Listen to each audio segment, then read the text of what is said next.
We're up to mitzvah number 106.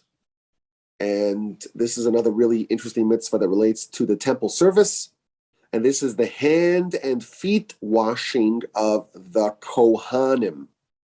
In the temple, in the tabernacle, there was a kior, a laver. This is a copper basin full of water with spigots in every direction. There were 2. Eventually, they added 10 more. There were 12 spigots.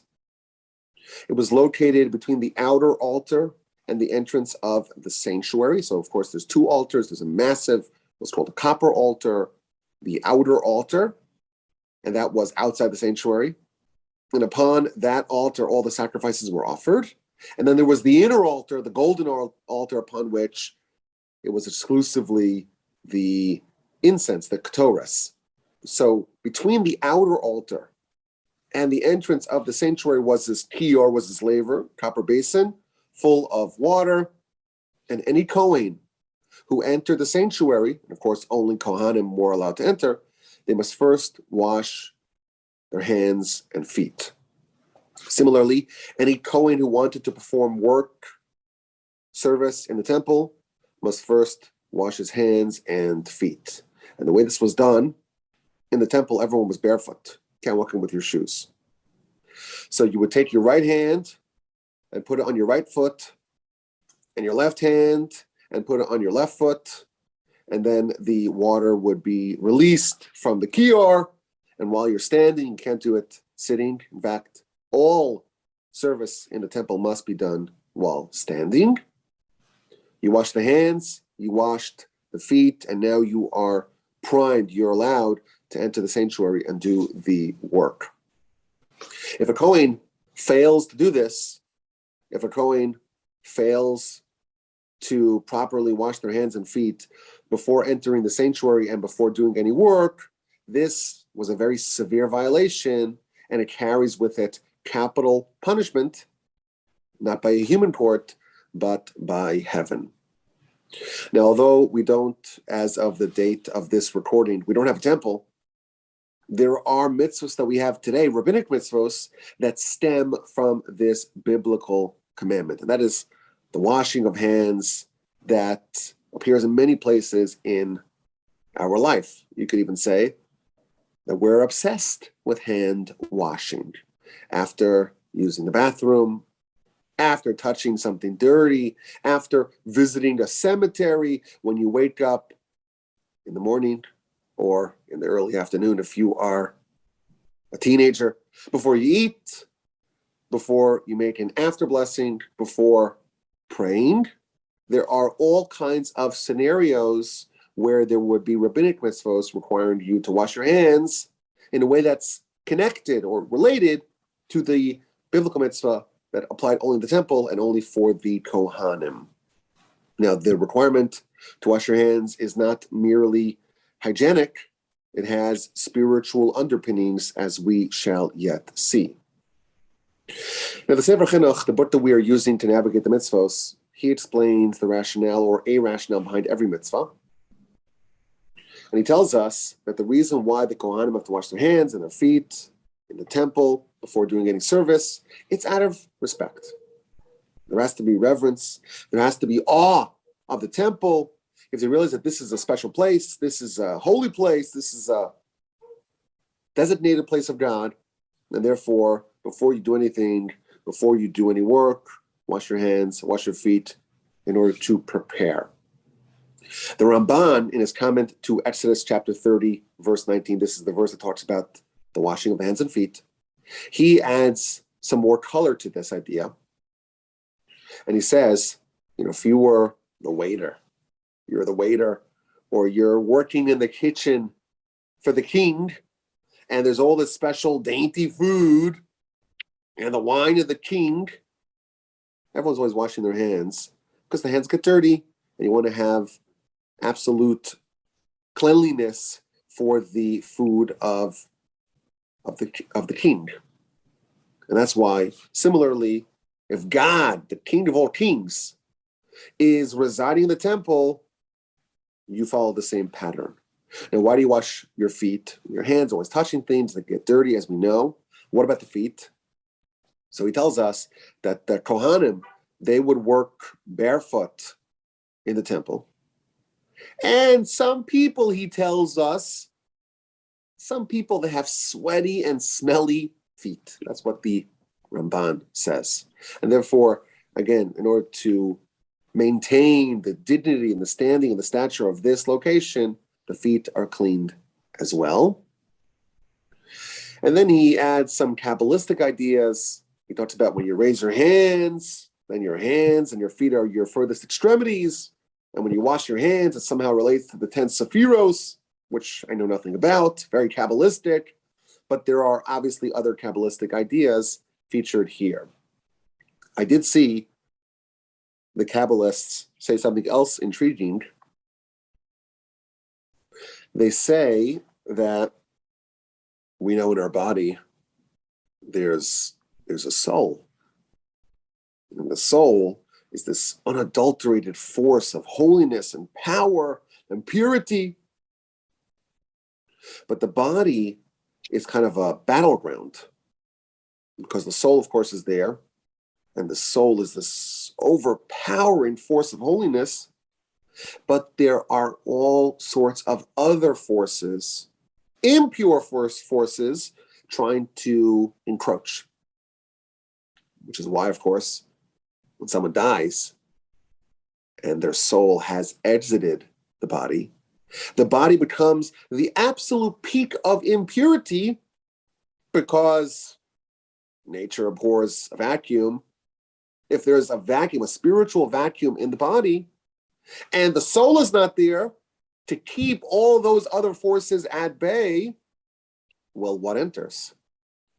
All these other impure forces, and thus the dead body, the cadaver, becomes a breeding grounds for all these impure forces.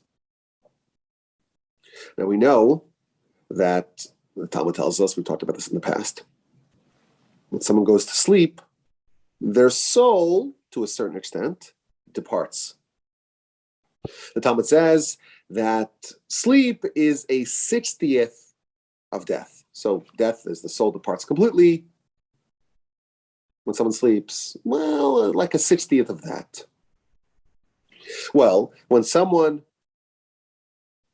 dies, the soul leaves, and all forces of impurity find refuge in the body.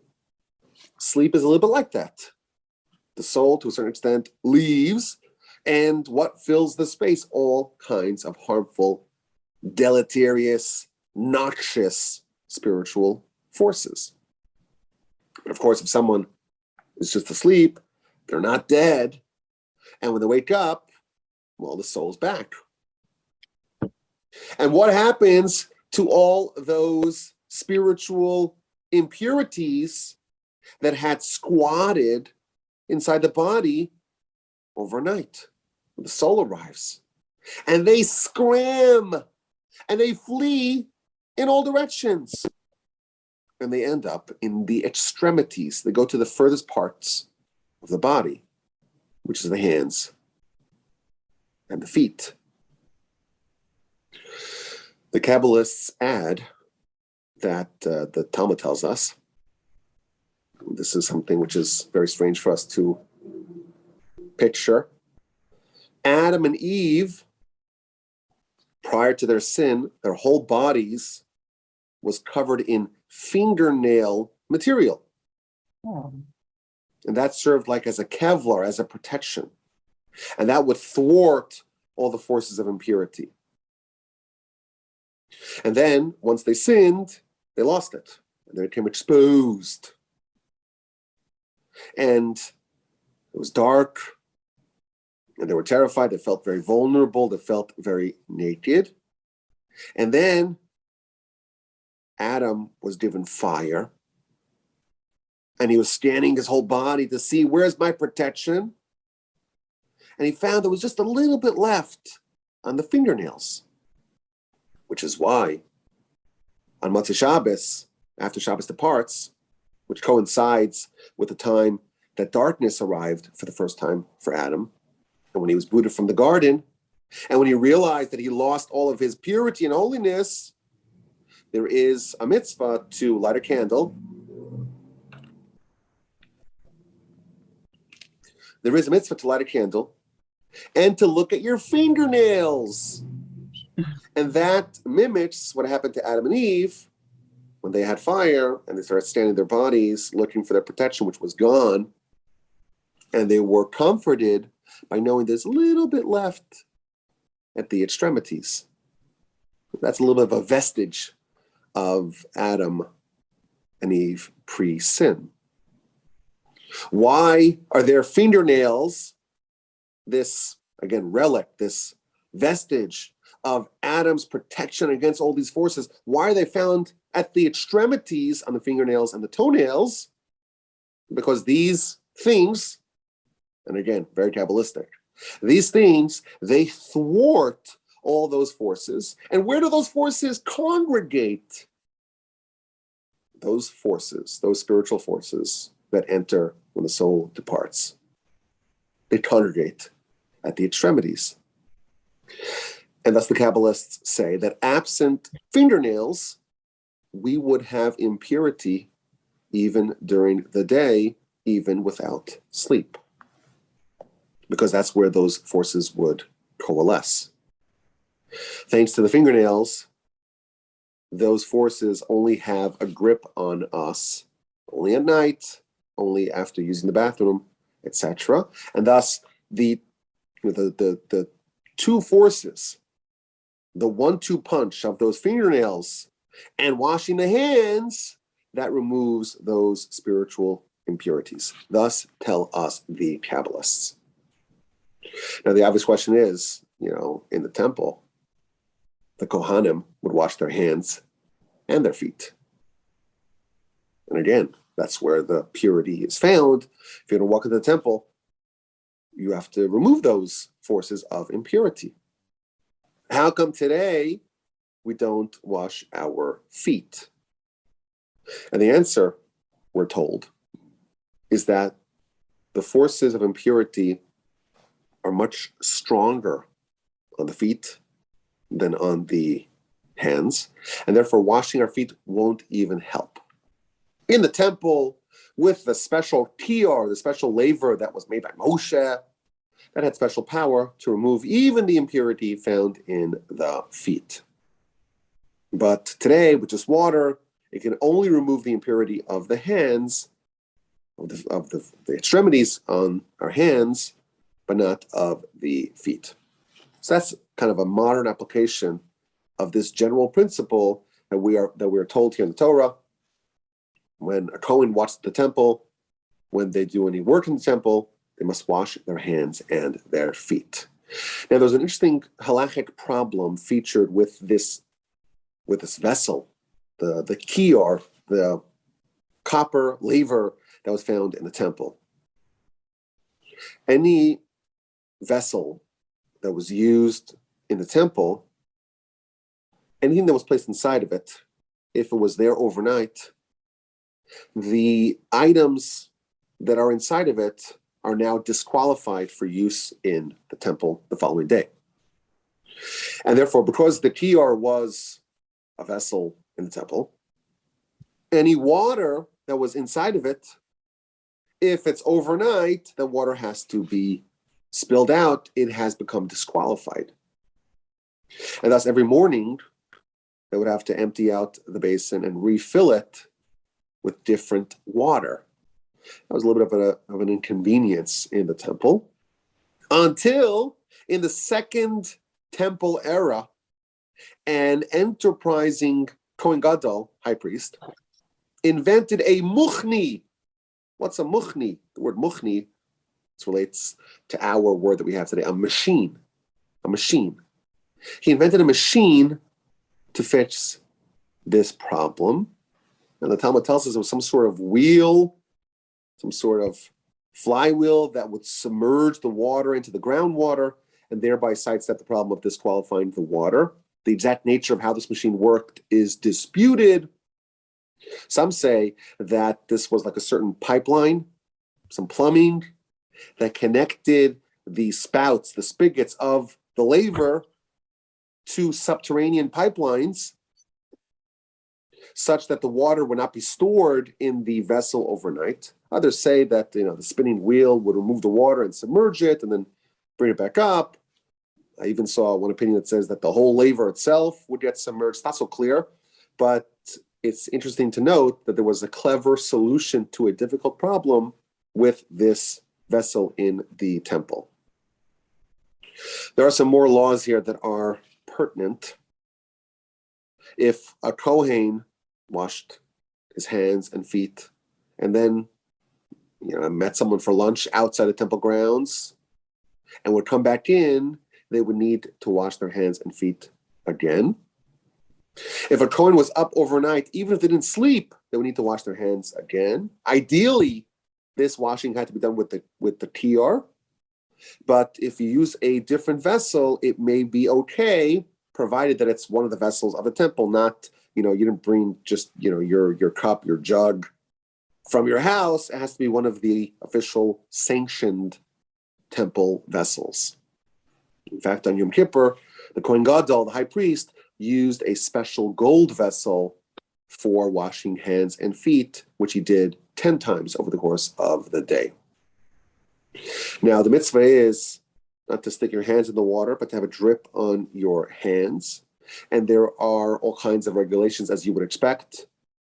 For example, what kind of water is suitable, how much water has to be in the laver at a minimum, what happens, again, if it is left overnight, hence the need for the machine.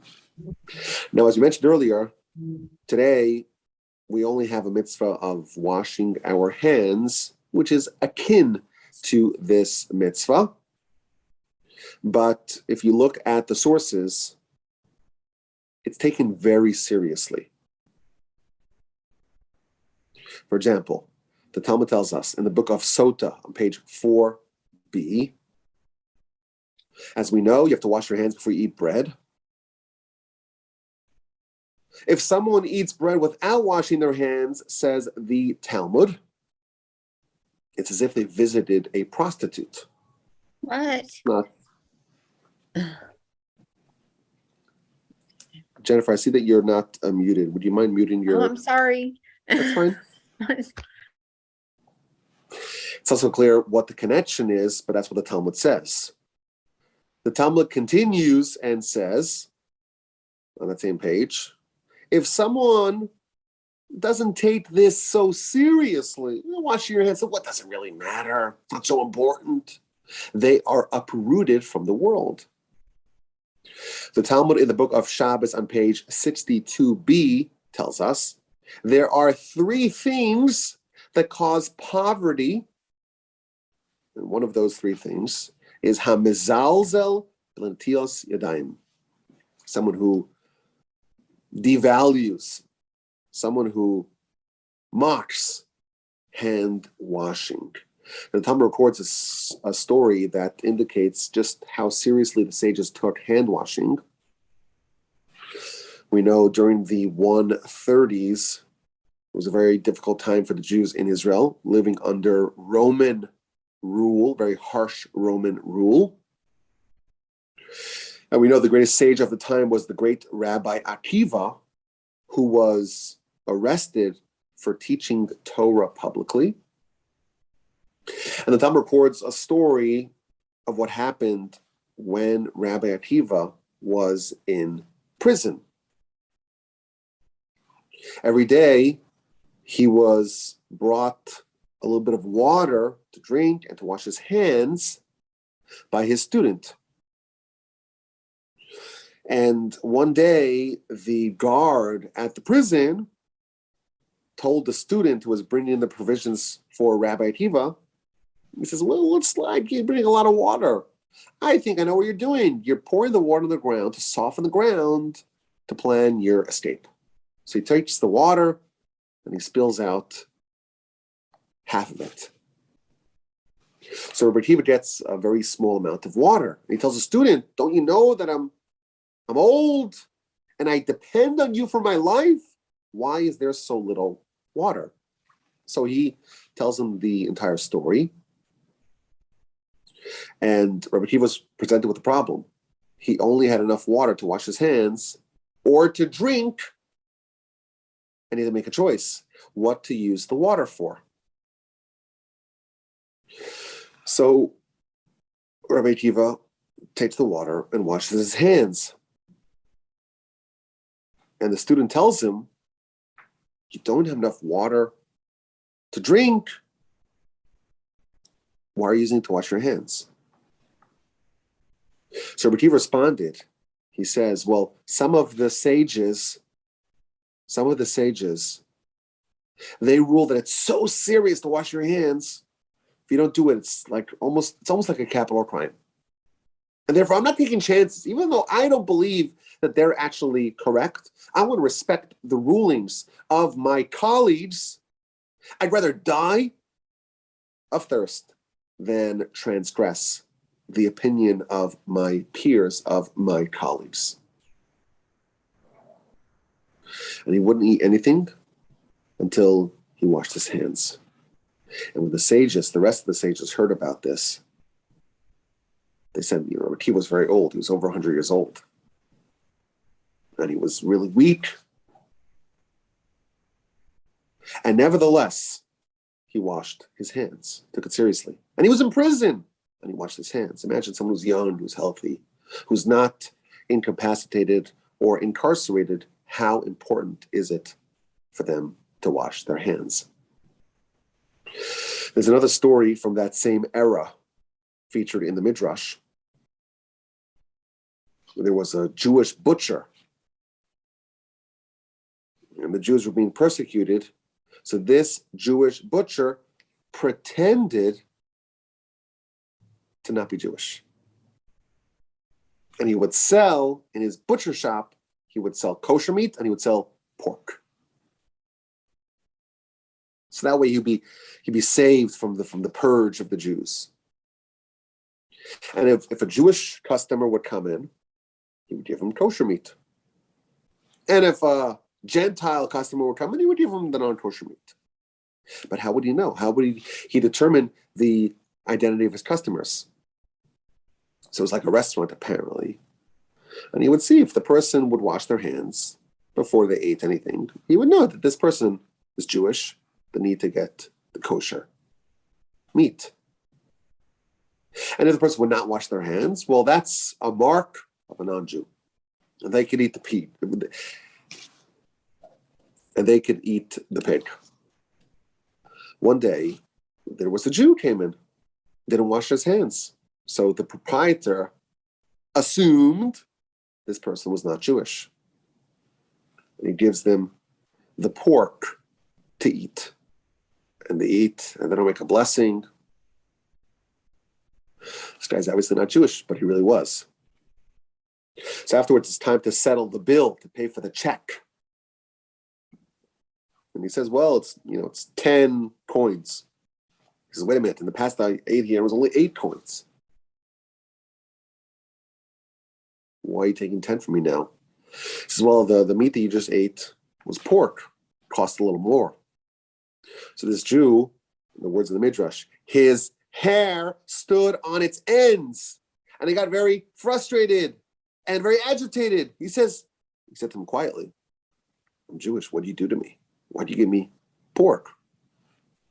So he says, well, when I saw you didn't wash your hands and you ate without a blessing, what am I supposed to think?